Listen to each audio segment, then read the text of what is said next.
Eletrobras e debêntures. Esse vai ser o tema do vídeo de hoje. E como a gente pode ver, já é notícia, Eletrobras aprova emissão de 7 bilhões em debêntures. A gente vai ver o que são as debêntures, primeiro ponto. A gente vai ver como a Eletrobras vai fazer isso, a emissão de debêntures. Esse é o segundo ponto. E em terceiro é como isso vai impactar nos investimentos de quem tem Eletrobras em carteira. Mas vou lhe convidar a se inscrever em nosso canal e ativar o sininho para você receber os vídeos em primeira mão e acompanhar as notícias do mercado de ações e do mercado financeiro. Bom, para ser bem simples e falar de debêntures, a gente pode comparar com o que faz o governo. Como você sabe bem, o governo ele tem um mecanismo de arrecadar dinheiro, não vou dizer arrecadar, mas também de ganhar dinheiro através dos títulos públicos, né? Como por exemplo o Tesouro Direto. E aí você vai lá, investe no Tesouro Direto e você recebe um percentual do que você investiu. E isso, como a gente já bem sabe, é um investimento de renda fixa. Esse investimento ele pode ter o seu percentual pré-fixado, pós-fixado ou em alguns casos o caso híbrido, que tem tanto pré-fixado quanto pós-fixado. As empresas procedem de uma maneira análoga. A empresa emite algo chamado de debenture, da mesma forma que o governo emite os títulos públicos.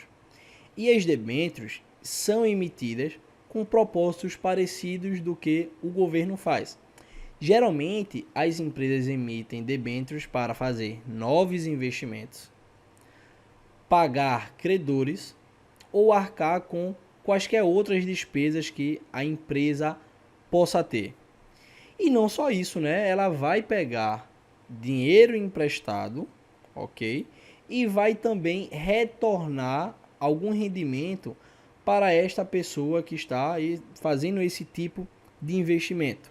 Mas isso pode impactar diretamente, né, em alguns casos, no valor de mercado daquela empresa que está listada na Bolsa de Valores. Um exemplo, você concorda que a empresa emitindo essas debêntures, pegando dinheiro emprestado, em algum momento ela vai ter que devolver esse dinheiro ao investidor. E caso a empresa tenha que pagar o investidor antes de ter seus lucros a partir desses investimentos que ela fez com o dinheiro emprestado, quer dizer que ela vai ter que tirar do seu lucro recorrente, né, para pagar tal pessoa que fez esse investimento nas debêntures. Mas algo que a gente tem que prestar atenção é que existem dois tipos de debêntures: as debêntures simples e as debêntures não simples. As debêntures não simples, elas podem causar um certo problema, tá? Elas podem trazer um pequeno incômodo maior ao acionista daquela empresa. Por quê? As debêntures não simples, elas são conversíveis em ações. Como assim, Rafael? Não estou entendendo. Então, bora lá.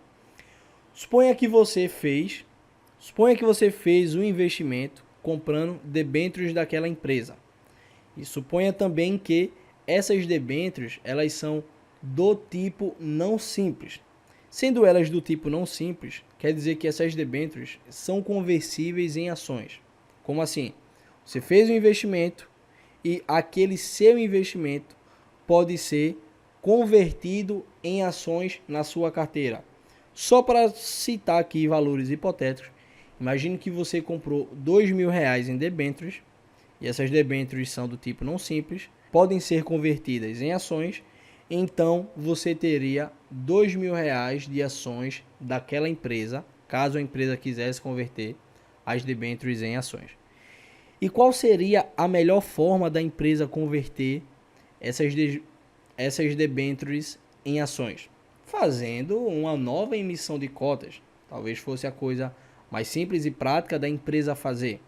Só que a empresa fazendo isso vai aumentar a base acionária da empresa E aqui que está o ponto-chave e aqui que está o problema para a gente aumentar ou reduzir os nossos dividendos. Porque você pega uma empresa que tem um lucro recorrente anual de um valor X. E esse valor X é dividido para aquela quantidade de ações.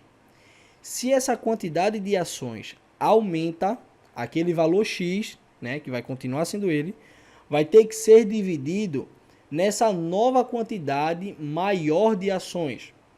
Então, se para cada ação você recebia isso, aumentando a quantidade de ações, você vai receber agora isso aqui, ó, um valor menor.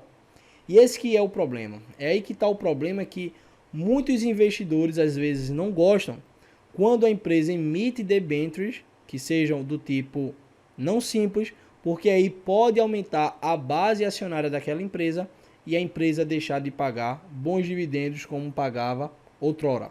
A gente vai ver já já como que vai ser esse caso da Eletrobras, se vai ser num caso simples ou não simples, mas um fato é, a Eletrobras já vem deixando de pagar bons dividendos tem um tempo. Ano passado e esse ano a empresa já não paga bons dividendos. Tem outras empresas aí, é claro, sempre tem, né? Mas a gente esperava que uma empresa do tamanho da Eletrobras fosse uma referência na distribuição de dividendos e não vem sendo não, tá? Então, em resumo, debêntures, na verdade, é um tipo de investimento que a empresa cria ali, na verdade, um tipo de investimento para quem deseja investir, na verdade, que a gente pode encarar como investimento de renda fixa, ok? Que leva em consideração de ser pré-fixado, pós-fixado ou até híbrido. O intuito da empresa fazer isso é arrecadar dinheiro para melhorar os seus investimentos, pagar dívidas ou arcar com qualquer despesa. Só que isso também pode impactar nas ações da empresa, tá? E no quesito também receber dividendos daquela empresa. Mas são duas coisas distintas, tá? As debêntures que a empresa emite e as ações da empresa, a gente pode encarar isso totalmente com distinção uma da outra. Mas aqui a gente vai ver agora como que está esse caso da Eletrobras. Como a gente já pode ver aqui, eu vou sublinhar alguns casos. Enfim, foi aprovada, né, pela CVM, passou pelas resoluções e pelas normas, essa quarta emissão de debêntures simples. A Eletrobras, né, vai fazer essa quarta emissão, que não são conversíveis em ações. Então aqui, se você é investidor da Eletrobras e tem esse receio, aqui já está um ponto positivo, que não vão ser convertidas em ações e não vai aumentar a base acionária da Eletrobras, o que para mim a Eletrobras já não vem pagando bons dividendos tem um tempo, tá? E serão emitidas 7 milhões de debêntures, cada uma com um valor de R$1.000, já é um valor meio salgado, né? E vai ser arrecadado, ao fim de tudo, o montante de 7 bilhões de reais. E essa emissão vai ter dois momentos, ok? Que é chamado de primeira série, que será 4 bilhões, e a segunda série será de 3 bilhões. Tem algumas diferenças entre a primeira e a segunda série, mas esse não é o ponto. O ponto aqui é a gente entender como que funciona as debêntures e que a Eletrobras vai fazer a sua quarta emissão de debêntures e como que isso poderia impactar nos seus investimentos na Eletrobras. Ao que tudo indica, aqui vai aumentar os investimentos da Eletrobras. Se for tudo certo, né, se ocorrer tudo como planejado, que acredito que a empresa deseja o melhor, vai aumentar os seus lucros e poderia ser pior, no meu ponto de vista, se isso fosse convertido em ações. Porque aí, como eu já falei, aumentaria a base acionária e o percentual que a gente receberia por ação diminuiria consideravelmente. Só para a gente finalizar aqui, neste mesmo fato relevante, a empresa reitera que isso foi apenas uma reunião do conselho da empresa, mas que nada foi aprovado ainda pela CVM, não está sendo emitida ainda as debêntures. Isso é algo totalmente da empresa, que vai precisar de alguns trâmites, né, passar por alguns trâmites, para caso seja tudo aprovado, esteja tudo nos conformes, aí sim a empresa vai poder emitir as debêntures e, consequentemente, arrecadar o dinheiro para o caixa, tá? Mas presta atenção, a oferta ainda não foi objeto de registro na CVM, servindo o presente fato relevante apenas para divulgar a sua promoção nos termos da RCA, ou seja, foi discutido apenas no âmbito da empresa e a diretoria da empresa aprovou essa nova emissão de debêntures. Se você gostou, por gentileza, deixa o joinha que vai nos ajudar bastante e se inscreve no canal para acompanhar mais notícias. Até mais, um abraço, tamo junto.